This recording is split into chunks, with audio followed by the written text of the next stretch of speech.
Earth 2, hours before its destruction, the world is dying and everybody is making their way to the escape ships to leave their dying world.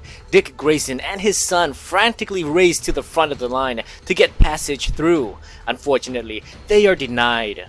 Going back to the end of the line is a death sentence and the soldier knows it. But without his wife Barbara Gordon present, they cannot enter. You see, Barbara Gordon is in law enforcement and she gets safe passage for her and her family through. But Barbara won't make it. She died protecting her world. The crowd behind gets anxious and begins to shove and push. The soldier yells a command. Stay back or we will shoot! Grayson's hope is fading and all he can do is pray for a quick death for him and his son.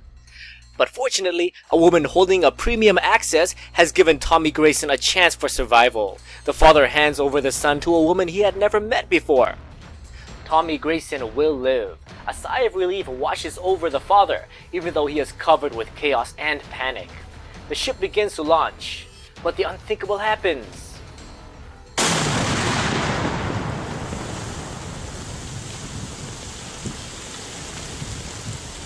They never made it out of orbit. The skies open up as Apocalypse swallows the earth and begins to feed.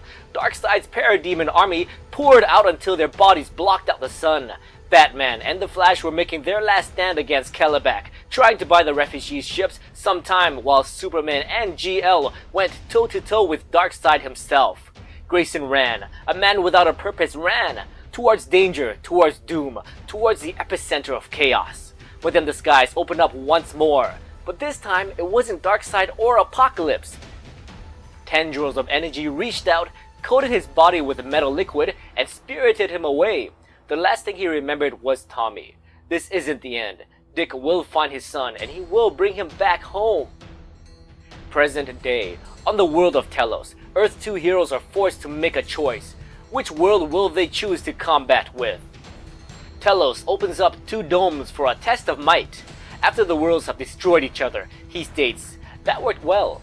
What an excellent download." But while the world incarnate was distracted, the bonds that binds the group weakens. Val Zod's Superman manages to break free and gives Telos a much needed sucker punch.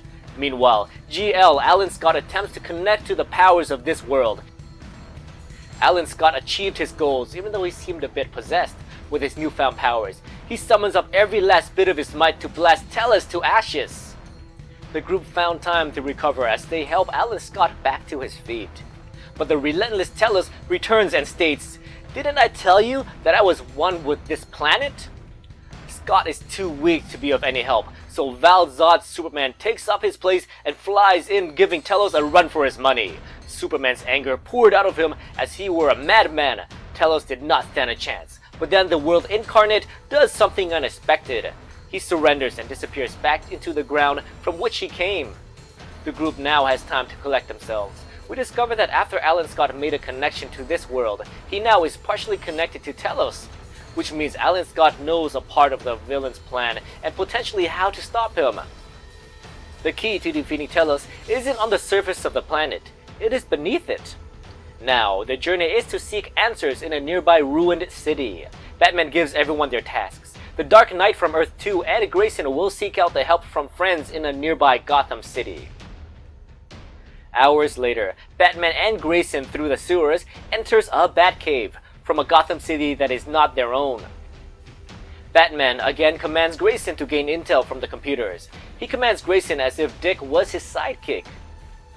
And thus, the boy wonder from Earth 2 approaches the computers. Oracle, aka Barbara Gordon, appears on screen and demands for the shadowed figure to enter the light and announce himself. Grayson froze in his tracks. "What do you say to your dead wife?" Seconds felt like minutes. Minutes felt like hours. But this is not his wife. This is a doppelganger from another world. But will she know who he is, even if he enters the light? The moment broke as Alfred approaches and informs Oracle that everything is fine. After catching up on what has transpired in the last couple of days, Dick informs the butler that Thomas Wayne is out seeking this world's Batman. Alfred knows all too well how this meeting of Batman will play out. It is best that they stay out of this meeting between Dark Knights. You see, Alfred knew what Dick could never guess. that what Thomas Wayne would discover at the top of the stairs was a young man whose father's death propelled him into his present role. That what Bruce Wayne would discover was a deeply disturbed man at the end of his life, whose son's death propelled him to who he is.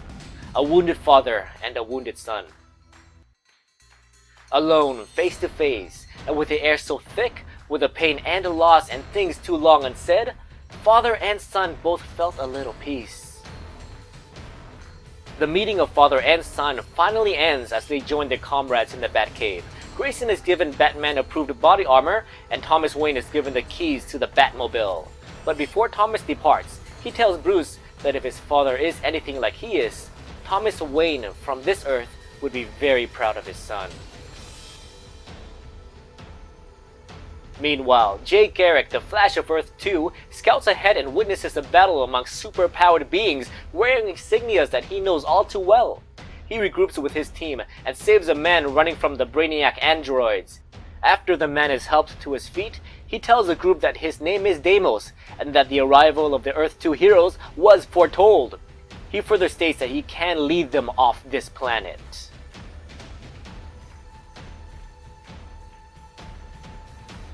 What's going on, guys? Welcome to Comic Island. My name is Joey, and today we're reviewing and recapping Convergence issue 2. Wow, this issue really picked up ever since issue 0. I think it's safe to say that the Earth 2 heroes will be the main characters to follow.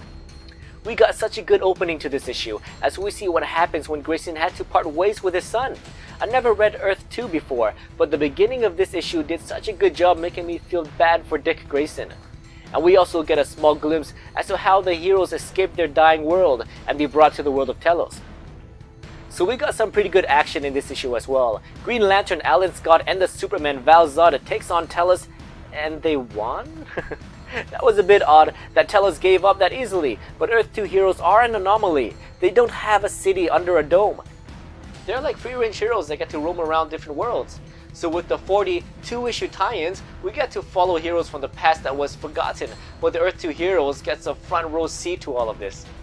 I love this scene where the Flash runs through a metropolis with Superman, Supergirl, and Lex Luthor battling it out. I gotta assume that these heroes are part of the DCU history. If you guys know, please share your thoughts in the comments below. Now, I'm assuming the first world battle is between the Flashpoint Wonder Woman and the characters of Future's End. It's so cool seeing Cyborg Wonder Woman versus the Flashpoint Wonder Woman. But we didn't get a conclusion to that battle. Who won? Did the two cities destroy each other? Now, this is my favorite part of this issue. Thomas Wayne from Earth 2 meeting Bruce Wayne from pre-Flashpoint. Or at least I'm assuming it's pre-Flashpoint. The first thing I noticed is that Bruce Wayne is wearing his Batman Inc. costume. I read Convergence Batman and Robin, which I thought was pre-Flashpoint.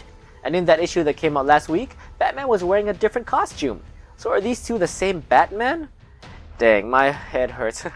But let's put that convoluted subject to the side. Bruce and Thomas finally meet again, and I loved it how Dick narrated the whole thing. We never got to be a fly in the wall for that conversation, but rather, we got images of them meeting for the first time.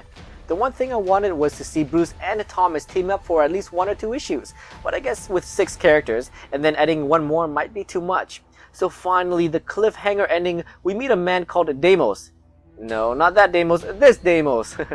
He looks kinda like Doctor Strange, no clue who he is. Yeah, I'd rather have Bruce Wayne being added to the group. But we will have to wait and see what new details this new guy brings.